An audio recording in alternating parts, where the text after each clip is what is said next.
yang pertama ketika orang masuk Islam, say no, berani mengatakan tidak. Banyak orang berani mengatakan iya, iya, iya. Tapi yang berat adalah iklan BNN, Badan Narkotika Nasional. Say no to drug. Katakan tidak pada narkoba. Berat untuk menolak yang enak-enak. Tertulislah di dekat knalpot, say no to bonceng. Anak muda. Tertulis di dadanya, born to ride, ride to Jannah. Biker subuhan. Oh, zuhur hilang.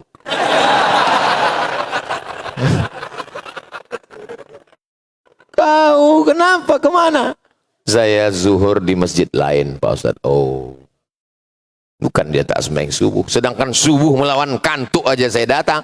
Lau ya'lamuna ma fil atamati was subhi. Seandainya mereka tahu keutamaan solat subuh dan solat isya berjamaah, la atauhuma habwan, mereka akan datang walaupun merangkak. Kenapa Allah tak kasih tahu keistimewaannya? Allah mau kasih apa namanya yang kejutan-kejutan tuh? Hampir saya bilang door prize lagi. Surprise. Mala a'yunun ra'at, belum pernah ditengok mata. Wala uzunun sami'at, belum pernah terdengar telinga. Wala khatara ala qalbi bashar, belum pernah terlintas di hati manusia. Itulah yang akan diberikan Allah kepada anak-anak muda yang rajin sholat berjamaah ini. Tapi jawaban itu tak nampak. Maka muncullah aliran materialisme yang mengatakan, aku baru percaya bahwa Tuhan itu ada kalau bisa kulihat dengan mata, bisa kupegang dengan tangan. Aliran yang pertama membawa ini dari Yunani, namanya Demokritos. Sokrates, Thales, Aristoteles, ada satu filosof namanya Demokritos. Kebetulan waktu itu kami seminar filsafat, profesor dari UKM, University Kebangsaan Malaysia. Tahun 2012, saya duduk sama kawan saya. Profesor itu cerita tentang Demokritos, Thales, Aristoteles, tentang Yunani, tentang Greek semua, Athena, segala macam. Kawan saya tanya, Mat, ya, paham kok? Enggak. Kenapa kau mengangguk? Apa salahnya ngangguk tuh? Kenapa dia ngomong kita tak paham? Gara-gara kita tak paham, itulah maka dia profesor.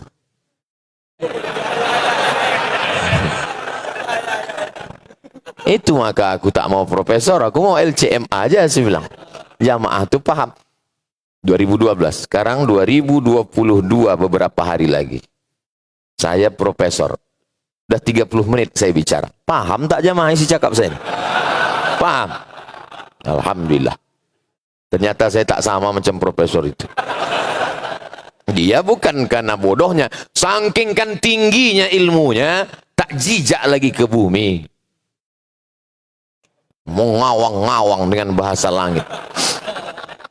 Jadi kata dia, yang pertama kali filsafat barat yang meyakini Tuhan mesti nampak, mesti dipegang, mesti disentuh, mesti ditengok, namanya Demokritos. Lalu kemudian saya angkat tangan, Prof. Ya. Apa yang anak awak cakapkan? Mungkin ada yang lebih tua dari Demokritos. Siapa dia? The Moses. Moses itu Nabi Musa. Karena dalam surat Al-Baqarah, waktu Nabi Musa membawa Bani Israel dari Mesir mau ke Palestina, apa permintaan Bani Israel Yahudi waktu itu? Ya Musa, wahai Musa, lan nu'mina laka, we are not believe you. Rupanya kalau habis makan nasi minyak ini lancar bahasa Inggris kita. Lan nu'mina laka, kami tidak akan beriman kepadamu hatta narallaha jahrah, sampai kami melihat Tuhan itu secara nyata.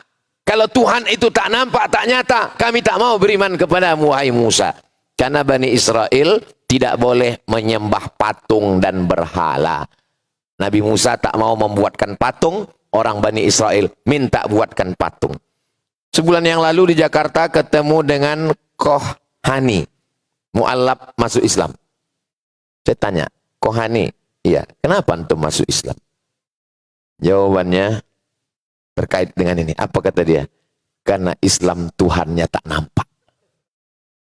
Jawaban Kohani.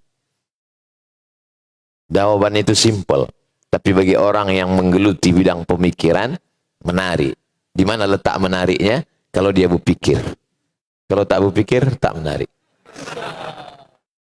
Saya hanya percaya kalau dia nampak. Kalau tak nampak, saya tak percaya. Abdul Somad masuk ke airport.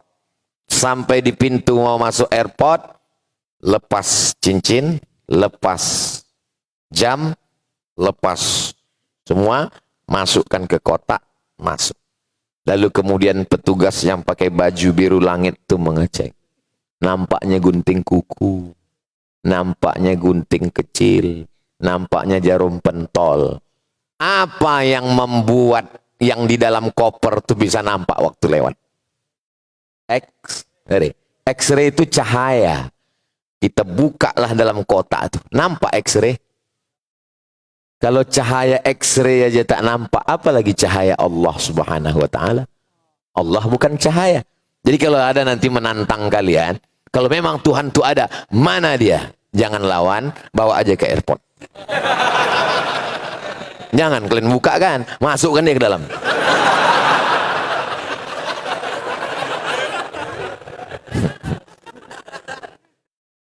Adakah di Masjid Sukajadi ini yang bisa melihat wajahnya?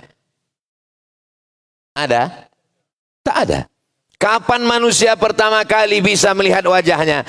Ketika dia sedang musafir perjalanan jauh, sampai di tengah jalan kehausan, berjumpa kolam air, di atas kolam itu ada pohon yang rindang, lalu kemudian ketika dia mau minum, nampaknya wajahnya di air itu. Apa nih gitu ya? Terkejut dia. Awal manusia primitif melihat dirinya melalui sarana yang disebut dengan air, itulah cikal bakal cermin. Orang tak bisa melihat wajahnya kecuali melalui cermin. Tapi cermin pun berbohong, berdusta, tak jujur. Kenapa? Telinga kanan nampak di sebelah. Kalau melihat wajahmu saja kau tak bisa, apalagi melihat wajah Allah. Datanglah bule, berlomba-lomba naik pesawat liburan, terbang dari Eropa, Amerika, 12 jam, berjam-jam untuk sampai ke pulau-pulau di Indonesia yang cantik luar biasa. Dibentanglah tikar, berjemur. Untuk apa mereka berjemur? Untuk supaya dapat ultraviolet. Mereka senang betul kalau sudah menengok kulitnya kecoklatan. Wow, amazing gitu dia. Nampak antum ultraviolet itu masuk ke dalam macam sotong hitam masuk? Nampak? Tak nampak. Orang Eropa yang kulitnya putih ingin supaya kulitnya macam kita. Datang pula orang kita, asiklah minum jus bengkoang biar putih. Asiklah suntik ini begini. Begitu ditengok di cermin, bebelang muka macam zebra. Manusia ini unik, manusia ini aneh. Cahaya X-ray kau tak nampak, cahaya ultraviolet kau tak nampak, apapun yang hebat kau tak nampak. Lalu kau melihat Allah Subhanahu wa ta'ala. Tapi yang namanya penasaran itu tetap ada. Lalu kemudian Nabi Musa alaihissalam ingin melihat Allah. Kata Allah Subhanahu wa ta'ala, unzur ilal jabal, tengoklah ke jabal. Jabal artinya bukit. Kawan saya dulu ada namanya Jabal. Saya bilang sama dia, satu-satunya bukit yang bisa lari kau inilah. Meninggal dia sudah. Kawan saya, Allahumma firlahu warhamhu wa'afihi wa'afu'an. Di Gontor makamnya, sahabat. Kemarin saya pergi ke Gontor, jumpa anaknya. Ini anak Ustadz Jabal Alam Sah Nasution LC. Oh lah ayah kau kawan aku dulu. Melihat anak orang, bisa jadi nanti anakku juga ditengok orang. Ini anak Ustadz Somad almarhum, kata orang. Oh lah. Mudah-mudahan jamaah mau membacakan Al-Fatihah untuk Abdul Somad. Yakin kalian Fatihah itu sampai? Keyakinan. Hati-hati. Pertanyaan ini banyak jebakannya. Agama ini didasari oleh keyakinan. Datanglah seorang ateis menjumpai Imam Nu'man bin Thabit. Siapa namanya? Nu'man bin Thabit. Nu'man bin Thabit banyak orang tak tahu. Tapi kalau saya sebut Imam Hanafi, oh tahu. Itulah dia. Namanya Nu'man bin Thabit. Panggilan Imam Hanafi. Siapa yang ceramah di masjid tadi? Profesor Dr. Datuk Seri Ulama Sejarah Negara Ustadz Abdul Somad LC MA PhD. Di masjid kau tadi? UAS. Itu juga. Itu juga dia. Nah, Imam Nu'man bin Thabit, atau dipanggil juga Imam Abu Hanifah, atau juga Imam Hanafi, tinggalnya di Kufah Baghdad, Kufah Irak, meninggal pada tahun 150 Hijrah. Ketika meninggal dia di Kufah tahun 150, tepat di tahun yang sama lahir Imam Syafi'i di Gaza, Palestina. Mudah-mudahan Allah merdekakan Palestina. Setiap cerita Palestina, Allahu Akbar. Setiap cerita Palestina, amin. Tapi tak pernah berjuang. Ini apa masalah orang ini? Akidah. Aminnya itu basa-basi aja. Bukan orang sini. Ustaz ini, kenapa kalau Ustaz ceramah ini selalu saya tersinggung? Berarti hatimu bermasalah. Dengar ceramah saya jangan tersinggung. Beberapa jamaah tersinggung, balik kumat darah tinggi, meninggal. Datanglah ateis menjumpai Imam Hanafi. Hanafi, iya, aku tak percaya Tuhan itu ada. Kata Imam Hanafi, coba kau tengok kapal di tepi pantai. Kapal besar. Pergi ke pulau di seberang sana. Pagi dia membawa kambing, membawa daun pisang, membawa orang, membawa belanja, membawa beras, membawa gandum. Pergi ke sana. Petangnya pulang lagi kemari. Apakah mungkin kapal itu bisa berlayar ke pulau dan kembali kemari tanpa nakhoda? Mungkin? Tak mungkin. Kalau kapal sekecil itu tak mungkin bisa tanpa nakhoda, bagaimana dengan kapal alam semesta yang begitu indah? Mungkinkah tak ada nakhodanya? Dengan akal. Ketika aku berpikir, aku ada. Itu salah satu ungkapan filosof Yunani. Kita ada ketika kita berpikir. Kalau kita sedang berpikir, kita ada. Kalau kita tidak berpikir, berarti kita tidak ada. Wujudnya ada, tapi keberadaan kita sama dengan binatang. Maka Allah mengatakan kita ulaika kal an'am. Mereka sama seperti binatang. Balhum adal, bahkan lebih hina, lebih rendah. Kenapa? Karena tak mau berpikir. Datang ateis lagi. Aku tak percaya Tuhan itu ada. Dialog berpikir ini lebih masuk ke otak, ke hati manusia daripada kita pakai pedang. Kau beriman, kau tidak kupancung kepala kau.